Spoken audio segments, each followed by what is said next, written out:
Salut, c'est Thomas du site gagner-au-parisportif.com. Ravi de te retrouver aujourd'hui pour une nouvelle vidéo, enfin ça sera plutôt un audio, parce que c'est important ce que je vais dire, donc je pense que c'est important que tu l'écoutes. Je voudrais te parler du danger du suivi de tipster aujourd'hui.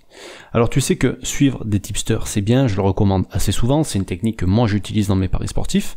C'est quelque chose qui peut être très rentable quand on suit les bons, mais c'est pas le sujet du jour.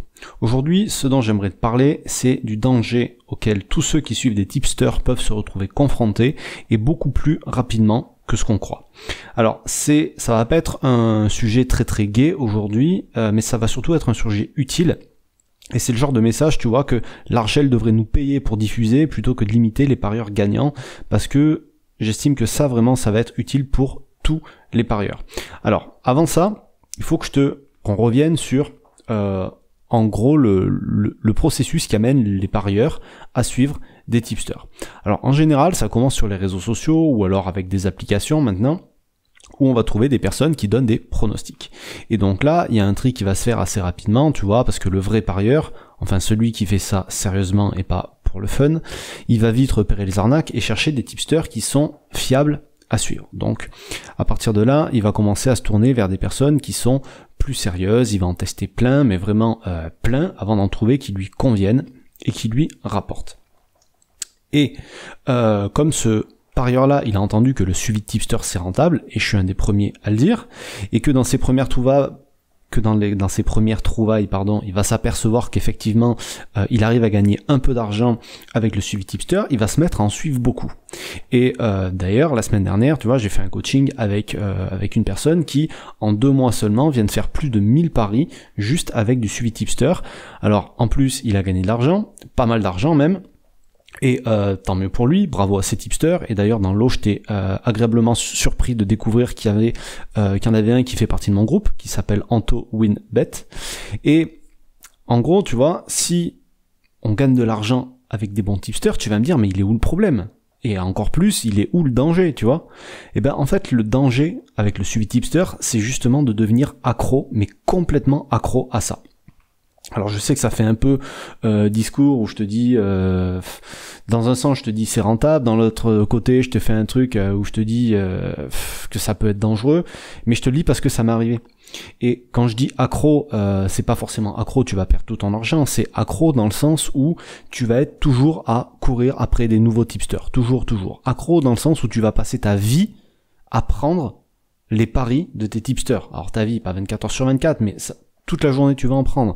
Tu vas être accro dans le sens où tu vas jamais avoir un vrai moment de détente parce que tu vas toujours être dérangé par des notifications des paris qu'il faut prendre. Tu vas te demander si c'est pas normal si c'est normal quand t'as pas reçu un prono. Donc des fois tu vas même aller vérifier en plus. Tu vois ce que je veux dire? Si ton téléphone il déconne pas, si t'es pas en silencieux ou je sais pas. Chaque fois que tu vas être du monde, en soirée, en balade, en repas, au resto, au ciné et tout, ton téléphone il va sonner tout le temps et tu vas toujours essayer de t'arranger ou de trouver des excuses bidons pour pouvoir faire tes paris tranquilles. Tu vois ce que je veux dire? Tu risques même d'être accro parce que, en fait, si par exemple tu peux pas regarder ton téléphone pendant 2 heures parce que t'es en train de bosser ou parce que, je sais pas, ton téléphone il est en charge, que t'as dû sortir, t'es parti faire les courses ou je sais pas quoi, tu vas être en panique parce que si tu sais que c'est un moment où il peut y avoir des pronos, tu vas te dire putain je vais les louper. Et donc en gros, le danger du suivi de tipster, quand c'est à l'extrême comme ça, c'est que ça te pourrisse complètement la vie, que ça te déconnecte des gens autour de toi pour au final, selon ton capital, pas faire des bénéfices qui vont être de folie quoi.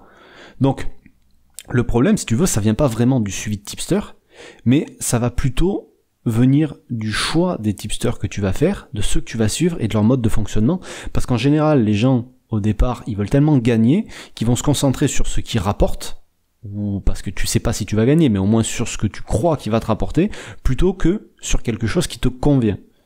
Et tu vois, moi j'ai changé d'ailleurs là-dessus, et pour à partir de la saison prochaine, donc à partir du mois d'août là, parce que j'enregistre la vidéo, on est au mois de mai, donc à partir de la reprise, surtout pour les sports collectifs, je vais suivre seulement des tipsters qui envoient leurs pronostics groupés à des heures plus ou moins fixes et suffisamment à l'avance. Fini les mecs qui m'envoient 5 ou 6 pronostics par jour à des heures différentes. Fini les mecs qui m'envoient des pronostics à une demi-heure ou à 1 heure du match. Et peu importe les résultats. Alors,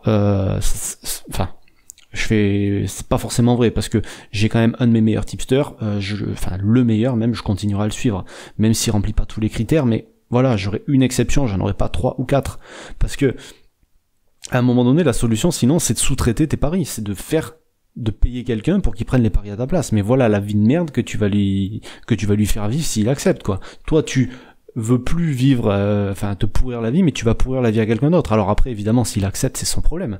Mais ce que je veux dire, c'est que c'est moyen. Et qu'il risque d'être confronté au même problème que toi, et que d'un moment donné, la qualité du service qu'il va te fournir, elle sera peut-être pas à la hauteur de ce que tu attends. Donc, je me dis que, peut-être que je réfléchis comme ça, parce que j'arrive à 35 ans, que c'est un moment de ma vie perso, et de ma vie de parieur, où j'ai besoin d'évoluer dans ce sens-là.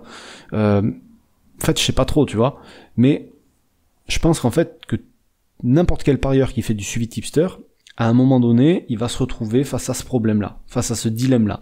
Et en gros, ce que je voudrais te dire aujourd'hui, c'est que si toi tu envisages les paris sportifs comme un investissement ou un complément de revenu, il faut que ça reste une activité complémentaire. Il faut pas que ça empiète sur ta vie perso, faut pas que ça te pourrisse la vie, tu vois. Faut pas que ça pourrisse la relation que t'as avec ta copine, faut pas que tu fasses n'importe quoi au travail parce que t'as des paris à faire, faut pas, même au niveau de tes études. En fait, à un moment donné, tu vas te rendre compte par toi-même que c'est le suivi de tipster qui guide ta vie. Alors, qui guide ta vie, on n'est pas non plus en train de parler de où tu vas plus manger, tu vas plus dormir, tu vas plus faire des trucs comme ça, mais je pense que tu vois ce que je veux dire. Et malheureusement, c'est la tournure que ça peut prendre si on n'y fait pas attention. Et sérieusement, ça arrive. Et tu peux me croire qu'avec le nombre de parieurs que je côtoie à travers le site, à travers mon groupe, que c'est quelque chose qui est beaucoup plus fréquent que ce que les gens pensent.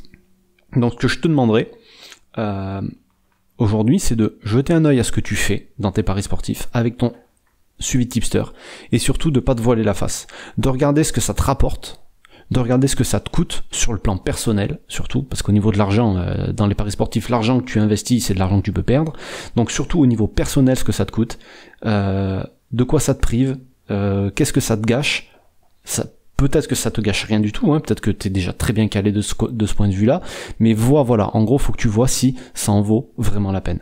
Donc je sais que c'était pas un message qui était très gai, je suis désolé pour ça, mais le but c'est de faire ouvrir à certains les yeux, et s'il y a même une seule personne, qui ça lui permet de réaliser qu'aujourd'hui l'attitude qu'elle a dans ses paris, elle est un peu dangereuse, ou elle est un peu à risque, ce message-là aujourd'hui, il aura atteint son but. Et comme je pense que on connaît tous quelqu'un qui est dans l'extrême, dans son suivi tipster, dans ses paris sportifs, lui faire tourner ce message, je pense que c'est une bonne idée. Et donc je te remercie d'avance de faire tourner ce message à toute personne, ou dans n'importe quel groupe, ou où tu veux, si tu penses que ça peut aider quelqu'un. Voilà. Le reste de la semaine, il y aura des messages plus gais. D'ailleurs, tous les jours, j'en envoie un à midi à tous ceux qui sont inscrits et qui font partie de mes contacts, en fait. Donc, si t'es intéressé pour recevoir, donc, dès aujourd'hui à midi ou dès demain à midi, un nouveau conseil en paris sportif, tu trouveras le lien en dessous de cet enregistrement. Sur ce, je te laisse. Je te souhaite une bonne journée, une pleine réussite dans tes paris. Il y a aussi beaucoup de bons côtés, hein. Faut pas croire que le tableau est tout noir. Il y a plein de bons côtés quand même dans les paris sportifs. On rencontre des gens sympas. Il y a plein de trucs à apprendre sur soi-même et sur le sport et sur les paris sportifs. Mais si je m'épanouissais pas dans ce truc-là, j'en parlerai pas tous les jours. Donc le tableau n'est pas que noir. Mais il y a certains mauvais côtés qu'il faut mettre en lumière pour que tout le monde puisse s'en rendre compte et continuer à profiter de cette activité pleinement. Voilà, cette fois-ci je te laisse pour de bon, je te souhaite une bonne journée, je te dis à demain, salut.